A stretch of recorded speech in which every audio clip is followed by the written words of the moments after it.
Hello, everybody, and welcome back to the New Nasty Boys. I'm your co-host this morning, afternoon, evening, whenever you decide to watch or listen to this thing, Billy DeVore. And sitting next to me is my co-host, Chris Weir. Thanks for stopping over, Nasty Nation. Ooh, Nasty Nation on a roll, baby. Yeah, you're in the fart dungeon.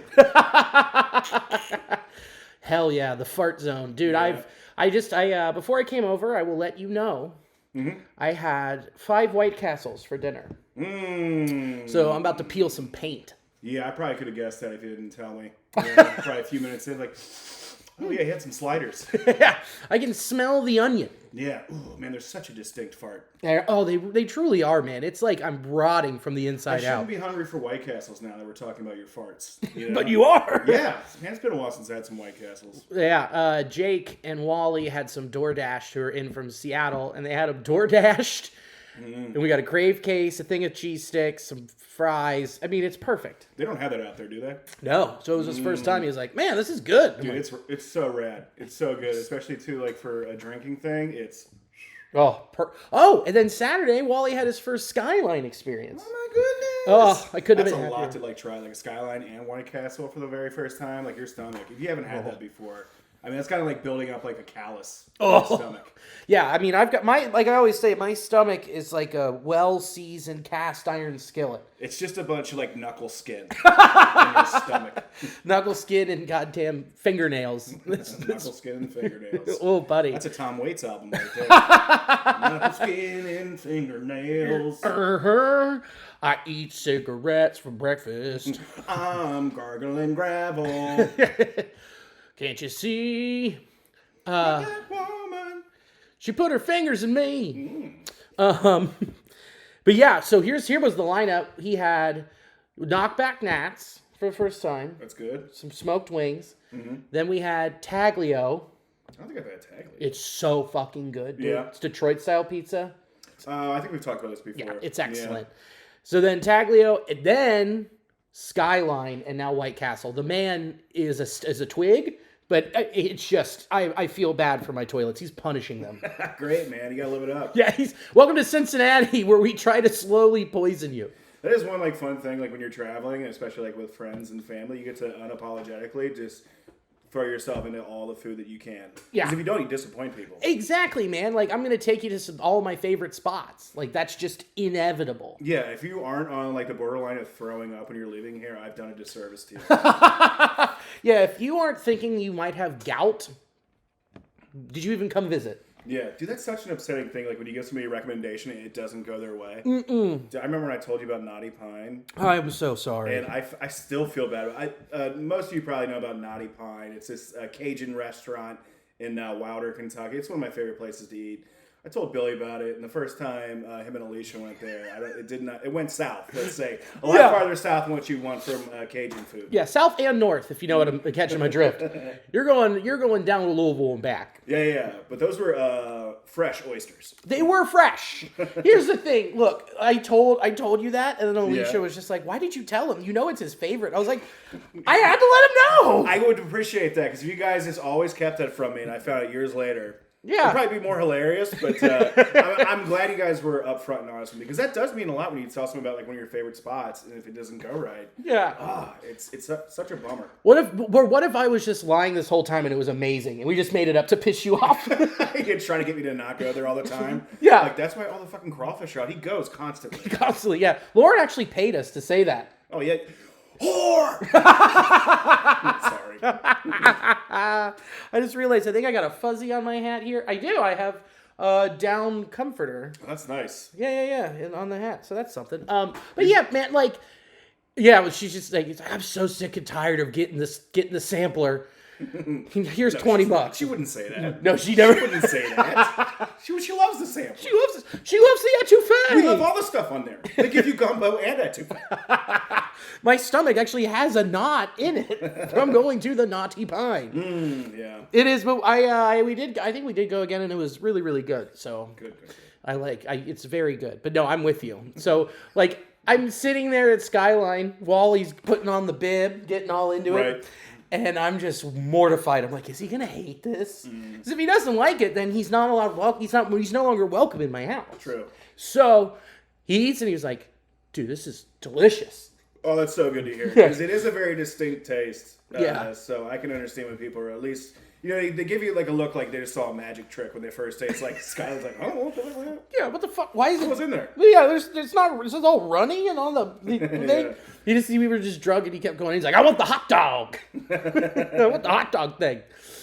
So it was. He loved it. He got the dog. He got the 5-way, and then I gave him a bite of my Cholito, which add the noodles, all that good stuff. So I call that order the Triple Crown. Yeah, oh, that's pretty nice. I don't think I maybe had a bite of the Cholito. Oh, I think so, dude. Still Dixie, like that's my favorite place. Yeah, you like the what is it? The alligator that they have? They have an alligator there. They also have some really awesome waffle fries, chili cheese waffle fries. We used to get a sliced pecan pie with it. It was so good. We would just try to get a bunch of stuff, even a salad sometimes. They do such a great job of catering to the crowd that food attracts. It's a late night bar food. It's also like a Germanic heritage Greek dish, but still it's drunk food. It's the best drunk food. And Dixie Chili really does a great job of catering to that atmosphere. And I love them for it. I do too. I'm a big fan. You know the place, the Lucky Dog OTR, the chili dog place on Main? Yeah. Across from the hub? They use Dixie chili. Really? So there you go. I love it. So there you go. So if you're like, man, I'm at the hub or I'm on Main and I want cheese dogs, chili cheese, you want cheese conies. Yeah. Go to Lucky Dog. Then you get your fix. Fuck yeah, dude. They had a spicy Met there one time with the chili. Oh my God. My tongue was like, we can do this now?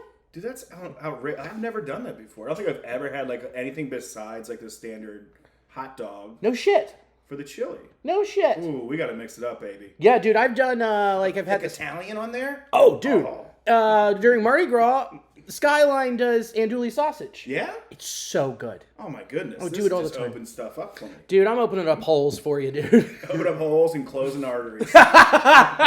Hey, man, I think that's my lot in life, and it's very short. But Yeah. it's so short. I have this weird arm pain. We don't need to talk about it. Yeah. Just trying to bypass around it. Yeah.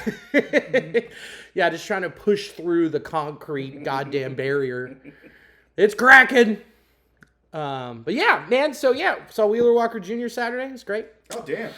He was awesome. He, fuck you, bitch. What else? He played the bangers. Flop up, drop him out. He played that. He did fuck this job. He's the songbird of a generation. Yeah, I'll be honest. I was talking to you about it. I don't know enough about him, but like every time I've heard him, it's been enjoyable. It's fantastic. Yeah. So it was sold out. They didn't expect it to sell out. Then it did last minute and was just asses to elbows. Mm-hmm. Just 1,300 people just going, fuck you, bitch. 1,300? You broke my heart. Yeah. Oh man, they packed it in. I think that's how many it holds. I think it's either 1,300 or 1,700. Still, I mean, if that was Bogarts, that's pretty good. Yeah. It was freaking 1,500. Nice. Yeah. Last time I was there, I think it was for Heartless Bastards, maybe. Oh, what a great show. It was awesome.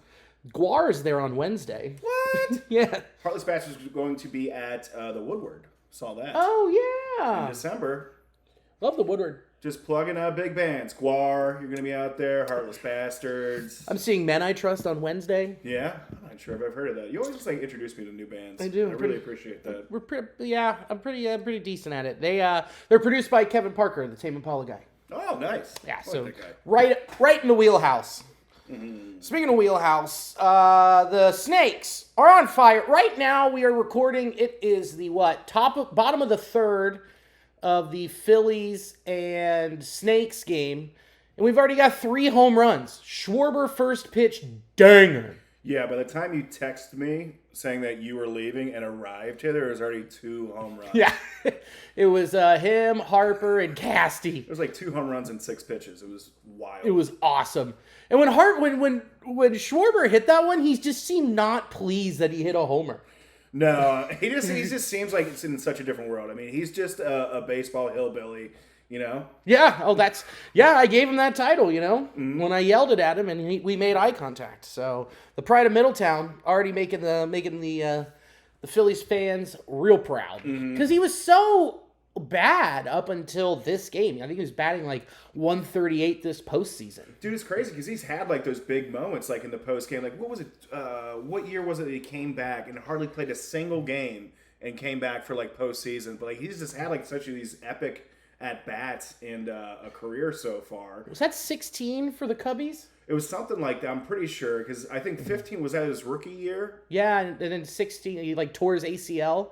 Something like that. But yeah, he's just had like such big moments so many times. He's just one of those players, like a lot of the players you see in the Phillies, that just seem to, like, when the lights are the brightest, they seem to like rise up to it. And as much as, I think he might be dumb as rocks, dude can play ball. Dude, hey man, we all are good at one thing, and he's good at hitting the long ball. Yeah. I mean, this Phillies team is just all stars, man. And that's like what you get when you get guys who are superstars like Trey Turner, Bryce Harper, Nick Castellanos, Kyle Schwarber, JT Realmuto. Like, all of those guys are monsters. Yeah, not just like the athletes, but like the stars. Yeah. Like you're saying, like, they love. I mean, listen to Castellanos, like his interview after he had those 2 home runs. He's like, "Where was the question in that?" Yeah. What dude's saying? Like, I mean, come on. Any other guys just be like, "Oh yeah, thank you. I mean, we're doing good. The team's blah blah blah." Like, dude, he's so in the moment. That's awesome. He's just so locked in. He's like, "So where's the question?" Yeah. And then I love he's not missing. He's not missing at all, dude. Yeah. He's locked in. He's like, "I don't give a shit. I'll let it rip." Did Trey lose his bat and almost hit a homer? It sure looked like it. Where's the bat flying? My favorite was Castellanos in the MLB network interview.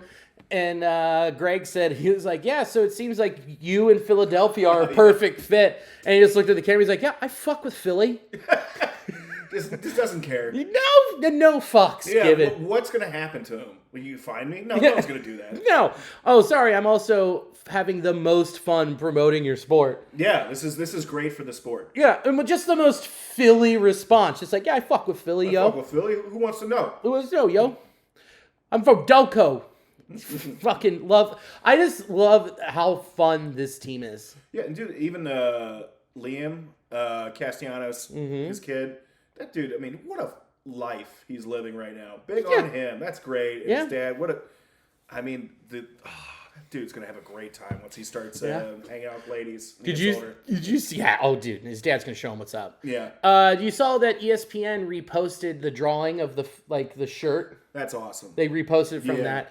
So I'm only going to tease Checkout in the Clutch this week. Okay. So that's just a tease. You'll see something. Just be ready for it. Okay. It's going to be really cool. And that's all I'm legally allowed to say before I lose my job.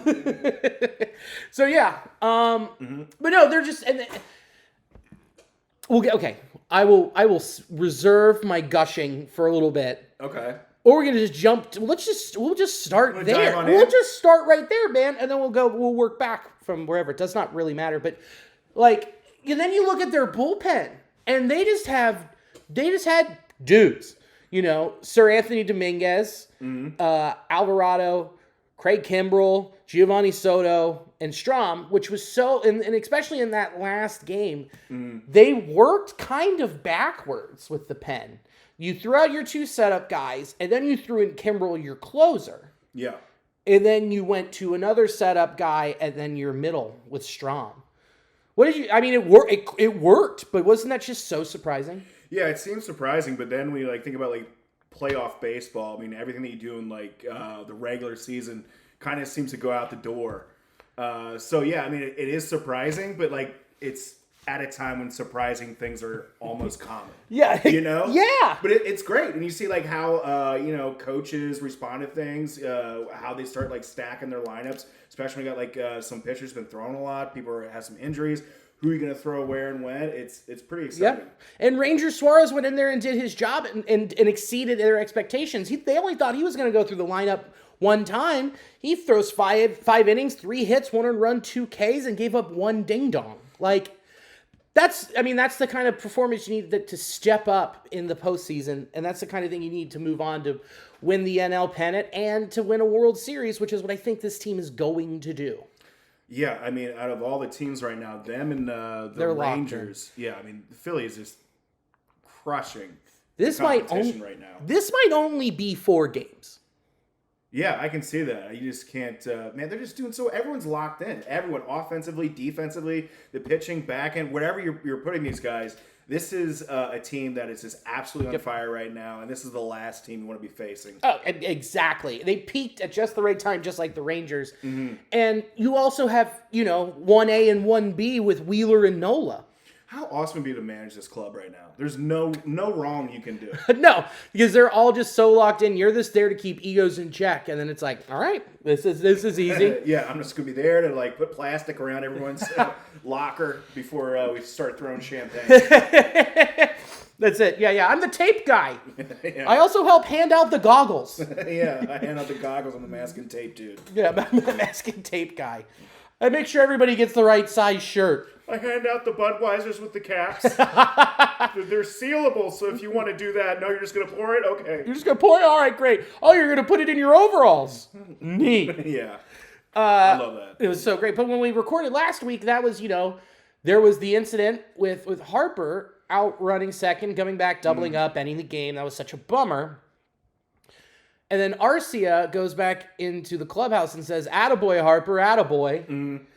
Just taunting. Just being a bro. Yeah, I mean, it's in the clubhouse. It's not like he was doing that like on the field at Harper. It was in the clubhouse. It wasn't a thing. No, it was nothing. Yeah. It's very normal stuff. Yeah. And then a reporter picked it up and wrote it. I think Trent tweeted it was like in the 27th line of the article, and then people just snapped. They were like, "Oh, you can't just write about anything that happens in the clubhouse." It's like, no, I didn't. I wrote about a ton of stuff that was going on. That was the thing you guys exerted out or took out of it. Yeah, you guys took it not out of context, but you highlighted a very important thing and then blew it up. Yeah, and all of that aside, just attaboy. Could it be any less trivial? Yeah. I mean, like, you might as well have just said, "Hey, all right, thumbs up, good job, team." But whatever. I mean, the Phillies are looking for like any sort of like billboard or push pin. What is it called? Bulletin board material. Yeah. Yeah. But whatever. It was a nothing thing. It was just something that I think just some people wanted to blow up out of proportion. Yeah.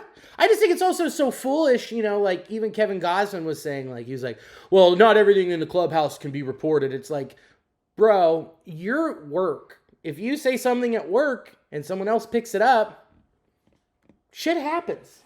Yeah, and I'm pretty sure like he probably saw like there's probably a lot of reporters that were around. Yeah. I mean, I'm sure he saw some like faces there that he didn't recognize. So like if you want something to be like really, clubhouse confidential, don't shout it when you have cameras and people with their phones out recording shit. So it was just like it was such a stupid thing, and then it got even dumber. But the Phillies just profited off it. They used that as just more, fuel to ignite them to just completely just put on a clinic. Yep. What we saw. Yeah.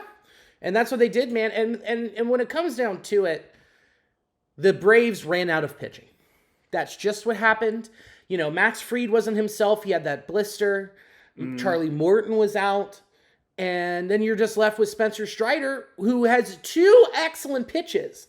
But when you're facing a lineup that's as deep as the Phillies, you can't survive or have any length with just 2 pitches. And you got guys hunting pitches too, so you're eventually going to run into an issue. Right, exactly. And it's not like they didn't see him all year, and it hit him well all year. Yeah.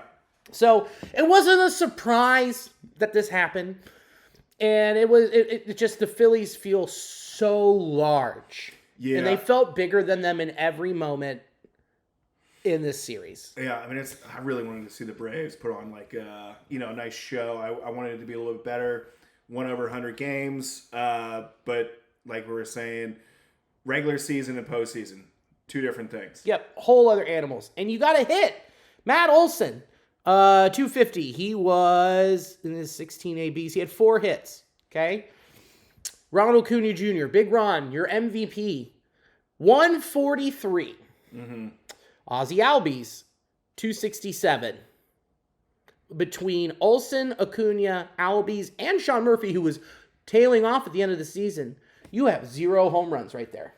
Yeah, and for a team that really relied heavily on those big hits, that's just you can't be productive in the postseason if you're not following that formula. No, and the only person who was hitting for them in that core was Austin Riley, 353 with 6 hits, 2 runs, 2 home runs, 3 ribs. I mean, he was the only guy that the offense was carried by. Yeah, that's unfortunate. I'm curious to see how they're going to respond next year for when they. I mean, because they're going to be a perennial, playoff team here. Oh, yeah. So I'm curious to see how this year in particular is going to affect how teams approach the playoff season next year. Yeah, I think they'll go out and they realize they got to sign. They have to sign a starting pitch, an ace. Mm-hmm. Which, I mean, Strider has the ability to be that guy. Max Fried, we know, has been that guy, but he hasn't been able to stay healthy. Soroka is coming off of, he had his second Achilles surgery and didn't look like the same dude before then. So, and it was hurt again. I forget exactly what he has. I think, and he was out. So it's like, you know what your problem is. You hone in, you go fix it. Because their bullpen was good. Their bullpen was set up. It was just you couldn't get any length out of your starters. Yeah, you need a plethora of arms to get to. I mean, one, to get through the regular season to be in contention for the playoffs. But 2, at this point, you're seeing the teams that just don't have the starting pitching are just falling off. Yeah, every single one of them. And that leads right into what happened with the Dodgers. I didn't think the Dodgers were good. Like, look, they won 100 games, but I didn't think they were good, if that makes any sense. Yeah, they did a good job of putting in the work with their, really big bona fide players, but they didn't do anything like outside the realm of astounding for their capabilities. No. So, I mean, it seemed like they could have been poised for like, hey, maybe they're going to have like a big surge come playoff, but that did not happen. Well, you lost Urias because he decided to play Rock'em Sock'em Robots with his girlfriend. Mm-hmm. You lost Gonsolin for the rest of the year. They didn't have Walker Buehler the whole year. Mm-hmm. So there's three starting pitchers that are good that they didn't have available. And then you have Kershaw, who just is an entirely different pitcher. Playoff to regular season stats. I mean, 0.1. That was rough. That was hilarious. That was so rough. I mean, yeah, funny, but at the same time, like, man, this is brutal. Yeah. It was like a snuff film. Yeah. Oh, yeah, dude. The snakes bit you. Yeah, that was so bad. And then the pitcher after that went not an inning longer. Yeah, Bobby Miller 1 2/3 innings. And then Lance Lynn went 2 2/3 innings, giving up 4 home runs in 1 inning, which had never happened in the postseason. Yeah, what did that equate to with those 3 pitchers there? Combine that, it was a 46.25 ERA. That's not good. Yeah, you're not winning too many games. Yeah. What if you are? Oh my God, could you imagine baseball at that point? Oh, man. If a 46.25 ERA gets you a win in the postseason. Dude, we're looking at baseball in like 1911. Dude, that'd be like they start having aluminum bats. Dude, that'd be so crazy. Dude, they just go out and put steroids in them in between at bats. Yeah, in between at bats, you're getting shot steroids. You're getting aluminum baseball bats. Everyone can beat anybody. It doesn't matter. Yeah. The ball is just sticky. It's great. Mm-hmm. Oh man, I would love that. That'd be like the XFL of the MLB, just like juice them up. Oh yeah, do we even have that? Like kind of like they have like NFL Blitz, like that arcade game, something similar to that for like baseball. MLB Slugfest 2003. Remember that game? Tiny heads, big biceps. You could punch the first baseman out. It was so fun. That's what we need. We need that game back. A lot of people have been saying, like, man, we need a game like MLB Slugfest back. People have been saying it on the streets. They've been saying it, and I've been saying it for a long time. We need an alternative to MLB The Show, and we need a fun, quirky, steroid-fueled baseball game. Yeah, a steroid-ridden baseball slugfest. That's what we need. That's, sign me up. Give me that. Give me that. Well, it also didn't help that between Freddie Freeman and Mookie Betts in that series, they went 1 for 21. Yeah, that's another big bummer there. Yeah, that sucked. They did not. Everyone that needed to perform well didn't. It was pretty basic. You can look at the numbers. You can watch. It was very obvious what was not going on, and it was everything for the Dodgers. It was such a shame. The regular season champs just falling apart again in the postseason. Oh man. It's crazy, man. I want to feel bad I want to feel bad, but I don't. I do a little bit. I do a little. It was hard to watch. No, fuck the Dodgers. Going out, you're like, look at the and this is a year where they're like, we're gonna spend less so we can go out and sign Shohei Ohtani. Yeah. And this is what happens to him. Yeah, I think for the organization, I could give less than a fuck. But seeing like some of the play, like Freddie Freeman and Mookie Betts, like, God damn. Yeah. That was a bummer.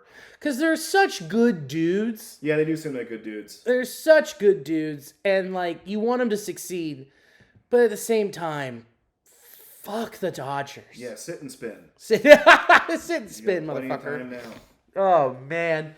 And then we also had the Rangers just cruised against the O's. And then again, there's a theme here. Nathan Eovaldi and Jordan Montgomery were excellent.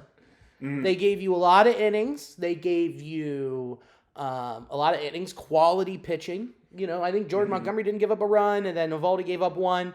The offense was on fire, and they gave enough length to where the bullpen didn't have too much of an opportunity to melt down. Yeah. Do you think with the way the Rangers are playing right now, do you think them and Bruce Bochy can really like be the team that could, you know, beat the Phils?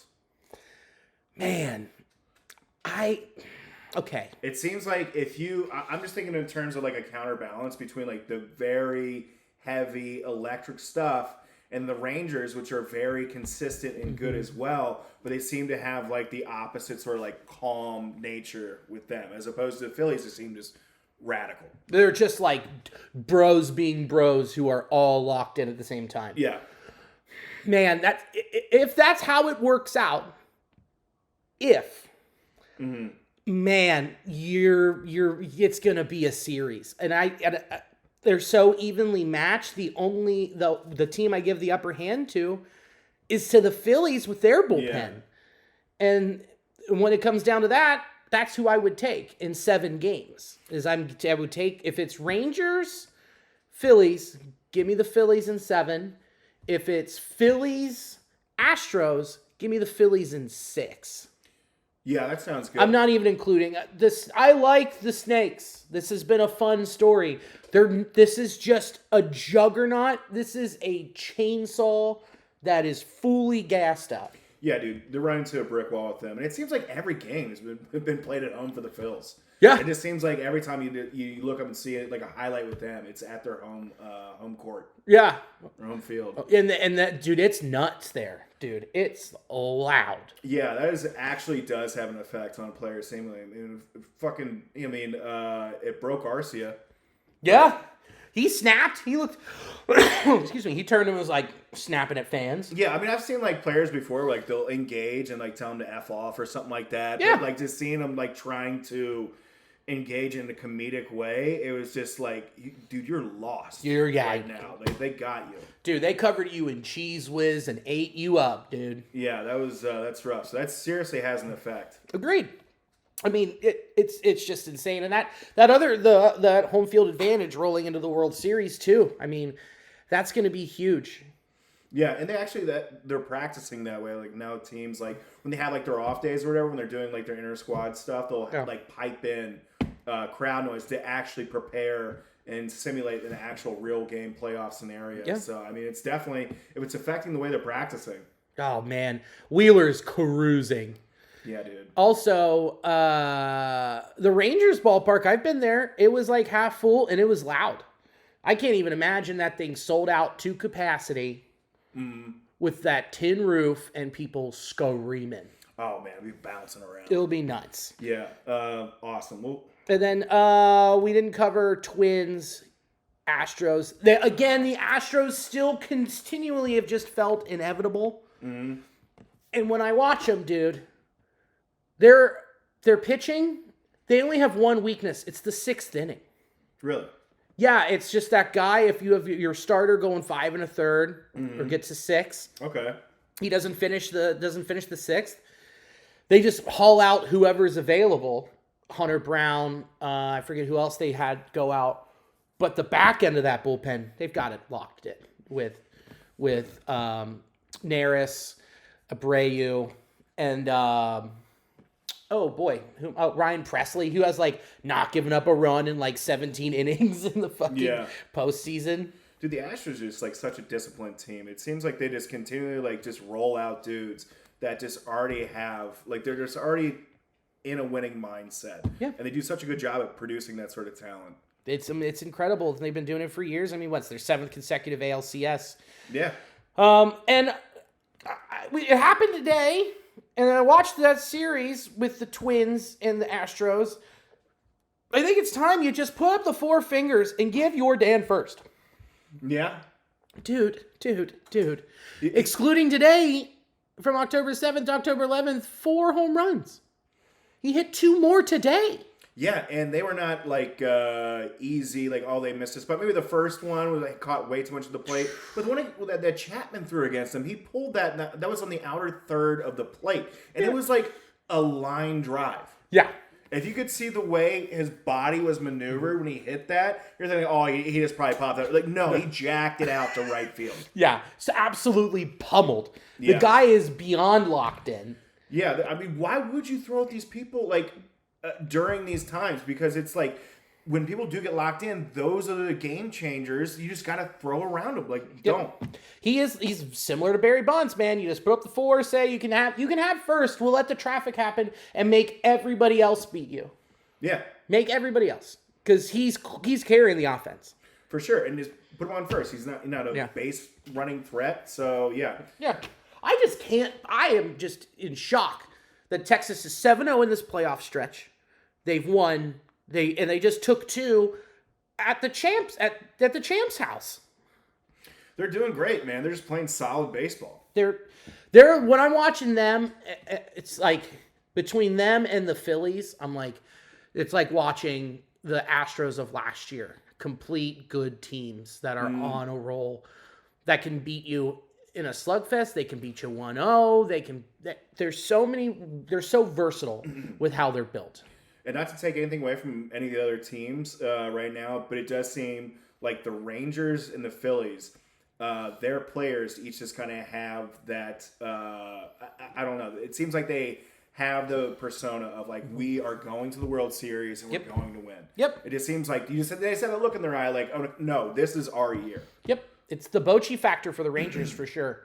Just a vet who's been there and done that, combined with all of those guys that they've signed over the past couple years. Yeah, and that's got to be a further incentive for like like the players knowing like, okay, the tenure of this coach, you got to do it for Bochy, we got to do it for this guy. You know that's I'm sure that's got to be like common conversation goes around clubhouses for like certain managers that you do have respect for. Yeah, it's like he's probably just looking at him like, look, I didn't come off the lake to stop fishing to be mediocre. I came to win, and that mentality has to be awesome to be in right now.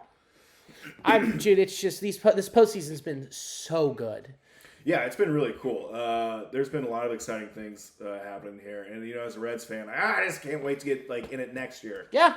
So here's the big one then. So we got all these 100-loss teams, 100 loss teams in the postseason, 100-win teams in the postseason get knocked out early. Mm-hmm. Do you think that we probably need to change this format so then you can give a little bit of a fighting chance to what it seems like these 100-win teams need?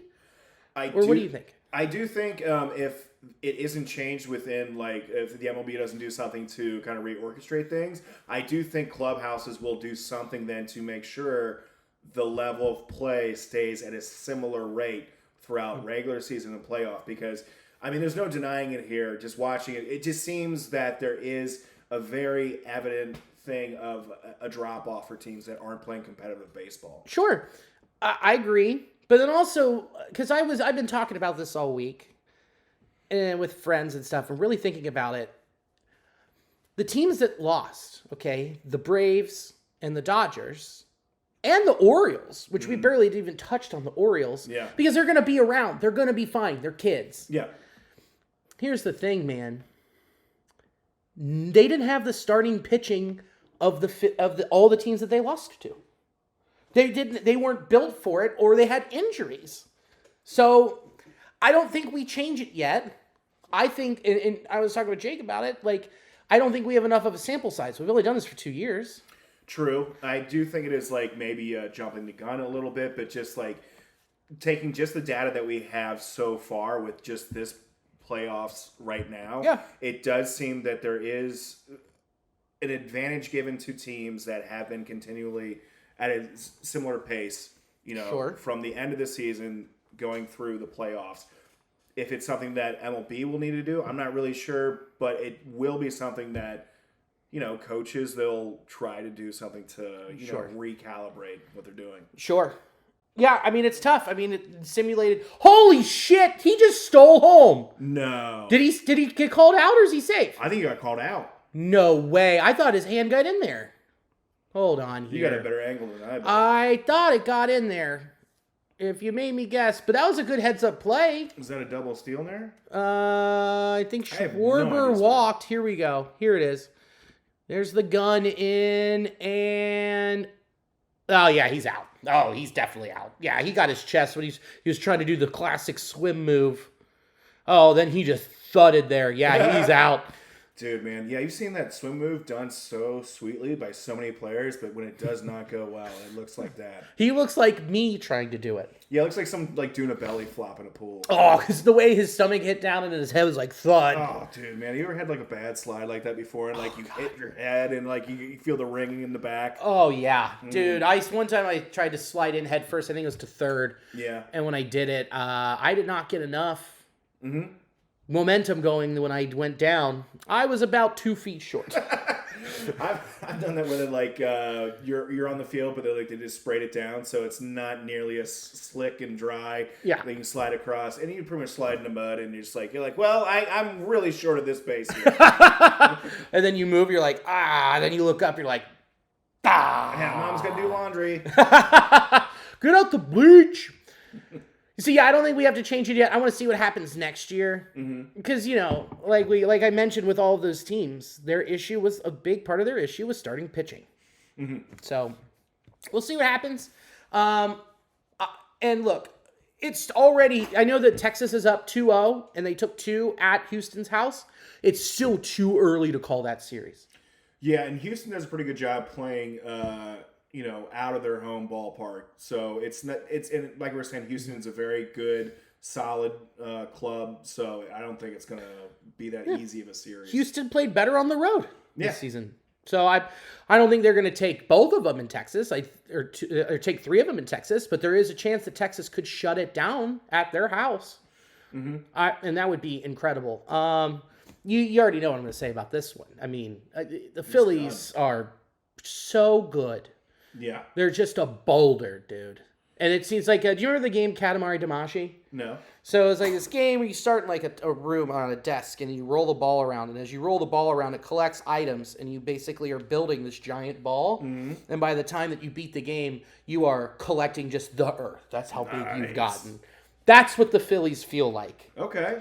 They're just gathering these wins. They're grabbing these moments that's gravitating towards the ball. And as it rolls around and picking up what starts to be just like a pencil or a thumbtack, it's then just a house, a goddamn office building, a semi-truck, just sticking to the side of this ball.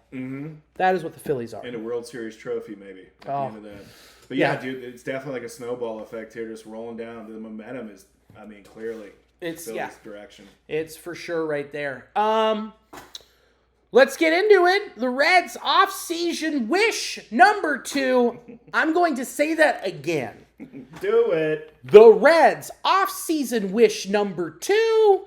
Sign high leverage relievers. I like it. Sign guys who are designed to pitch in the 7th and 8th inning. True setup guys that can get you to Diaz. Yeah, this is something we talked about numerous times in the podcast. We love what we see potentially with the starting pitching. It seems like you've got a lot of those guys locked in. Diaz, as you know, going to be the closer for here into the foreseeable future. Now we need to take care of the setup men. Yeah. And look, I love what the bullpen did last year, but that is not a championship caliber or even a playoff series winning caliber bullpen. They did a great job, but we do need to have more reliable pieces that we can count on and for high leverage situations. You need vets, baby. Not working on cats, but veterans of the bullpen. Dudes who have been there. So I've targeted 3 free agents this year that I would like for the Reds to sign. 1, David Robertson. Number 2, someone we have mentioned on this podcast before and around the trade deadline, Aroldis Chapman. And number 3, Matt Moore. Yeah. Why do you think those guys might work well? David Robertson has been a closer. He's a vet. He's 38 years old. He'll be 39 next season. He pitched really well for the Mets and then pitched really well for the Fish. So, one more year, come back out, bud, and he'll be 39. It's a guy with veteran experience who can pass that along to all the kids in the pen. Oh, that was a White Castle burp that burned. Oh, yeah, it was. Oh, it hurt. He'd probably be like a decent price, too. I mean, it wouldn't be at 39. He's probably not No, it's a 1 year. Yeah, it's a 1 year, $10 to $12 million deal. He's pitched 47 in the third innings in the postseason. Yeah. That's valuable experience. Absolutely. Definitely need some veteran presence there that can show these guys how to go and do it. How to do it, baby. And how to stay calm, how to be collected, and how to win. Aroldis Chapman. We all know him. We all love him. We all love him. We love him so much. He's the greatest guy. He's never done a thing wrong in his life. No, look, he just was shooting a gun in his garage. Pew, pew. He's a Yosemite Sam fan. Pew, pew. God dang nabbit. That's him. Aroldis Yosemite Chapman. I want him back. He's a lefty that checks a box. He still throws gas. He's looked great for Texas this year. And again, 45 innings pitched in the postseason with a 2.2 ERA. Not too shabby. Yeah, he would be an improvement for the team. And, he definitely has some baggage. But as far as if we're just talking like numbers and stuff here, he's definitely an improvement for where the Reds are at right now. And he would be somebody that could take care of checking that box of a setup personnel. He might be carrying some baggage, but I just want to win, baby. I'm not worried about that. I'll pay the extra $1 or $2 to have you bring that luggage with you, man. Yeah. Check multiple bags. I don't give a shit. Just pitch here, please. It'd be great, man. And just, can you imagine just walking in and seeing all the throwback Chapman shirts and that would be pretty cool. It'd be fun. It's another exciting. This is an entertainment league. Having somebody that comes back like a Chapman would be kind of fun. Almost like a heel that came back. Yeah, the Undertaker, baby. Yeah. And then you finish it up with Matt Moore. I like Matt Moore a lot. He pitched really well this season. And bounced around from the Angels to the Guards to the Fish. 21 in the third innings pitched in the postseason. Not as much as the other two, but still excellent. At one point this year, he had a 13-game no-run streak. Wow. Yeah. He was great this year. And to think that they just they just cut him. Just DFA'd him because they didn't want to pay him. Dude, we'll take him. Wild. Yeah, but no, he'll be a free agent. So I think you sign 1, 2, if you can, all 3. Because this is what you got to do. It's what you have. Look at the Phillies. Yeah. Look at that bullpen that we talked about earlier. You need to have a lot more people than what you're thinking. Because, how many times have you seen it where you get somebody and all of a sudden, it's a long season. Sure. So you're going to have some injuries. You're going to have some stuff happen. Yeah, we need to really pad, I think, the lineup here. Yeah, you gotta, because you never know what you're gonna get when those gates swing open in center field, and this gives you some sense of relief. See what I did? There you go. Come on, pretty fun. But yeah, dude, that's what you got to do here. And imagine we won 2 more games because we had these guys in the pen. Yeah, that's what it came down to. 2 games. Literally two fucking games. Yeah. And look, this is the riskiest thing about building a ball club is getting vets to put in the pen because they could just lose it, Mm-hmm. Say, it doesn't work out, but at least you tried. Yeah, and with how many we're just talking about, it was 2 games. How many one-run games of the Red Sea over the course of last season? So, yeah, having a veteran presence that can hold down some innings and get you to the lockdown closer. Yep. Wow. And Wheeler just finished the 5th. He's given up 1 hit, dude. Dude, it's crazy. Starting pitching. They're so good. Starting pitching. Maybe that's what we talk about next week. Maybe. Maybe. Who knows? I sure don't. I don't know either. I for sure don't. No, you definitely don't. I've been keeping this all a secret from you. I know. What's happening? I don't know how to read. I find out 45 minutes before we do this, and I have to make adjustments. This is just pictures of butts and asses on here. Oh, wow, that's a person's entire hole. Look at that there. Oh, this is crazy. He's looking looking at stats and numbers. I'm just scrolling the dirtiest parts of the internet. Oh, my God. How do they braid those hairs? Yeah, well, it takes like tiny hands. I'll tell you that later. I had to do an incognito window on that one. Oh, gotcha. You get an incognito your window to go to Wayfair? Yeah. Well, hell yeah, dude. Let's round third and head for home. Cool. What do you got? Same stuff I think I promoted last time. Go Bananas. I will be there the 20. It's Thursday through Saturday. It's like the 20-something through another 20-something. And then November 9th through 11th, I will be at Flyverfest in St. Louis. Yeah, what about you? Thursday, I'm at Cafe Kerouac in Columbus with our old friend Garrett Teitelbaum. Oh, nice. That'll be fun. So that's what I've got on the calendar. So all right. So now I forgot. I got to ask you this. The Braves are out of the picture. Yeah. You don't have a World Series champion. I do not. Who is it? You gotta adjust. I'm going to say it's going to be Phillies. That's what I'm talking about. I mean, if I bet against them, I'd be silly. It'd be silly to bet against the Phillies. So silly! No, I mean, they're just like such a juggernaut right now. Everything's working for them. They're extremely a dangerous team. Yeah. What about you? Still Phillies. Yeah. It's been since day one. So check out intheclutch.com. Promo code NastyBoys, all caps, 10% off. Got a lot of cool Attaboy Harper shirts. Got a one that says Big Nick Energy with him. Oh, that's awesome. Giving the post game interview where he said, "I fuck with Philly." A lot of cool stuff. Dude, what a great Attaboy Harper. That's such a great thing just like for a t-shirt. That's so good, dude. Yeah. Did you see the shirt they were wearing after this? They were celebrating. No. Someone got it just says Attaboy Harper, and they were wearing it in the clubhouse. So that's for sure fuel for next year for the old Braves. Mm-hmm. So intheclutch.com. Check it all out. Thanks to Sports Drink for hosting the audio of this, and thanks to you for watching, listening, and thanks for having me over and doing this every fucking week. I love it, man. Thanks for stopping over. Always. Yeah. And as always, go Red Legs. Thanks for stopping over, Nasty Nation. Go Red Legs. Go Red Legs.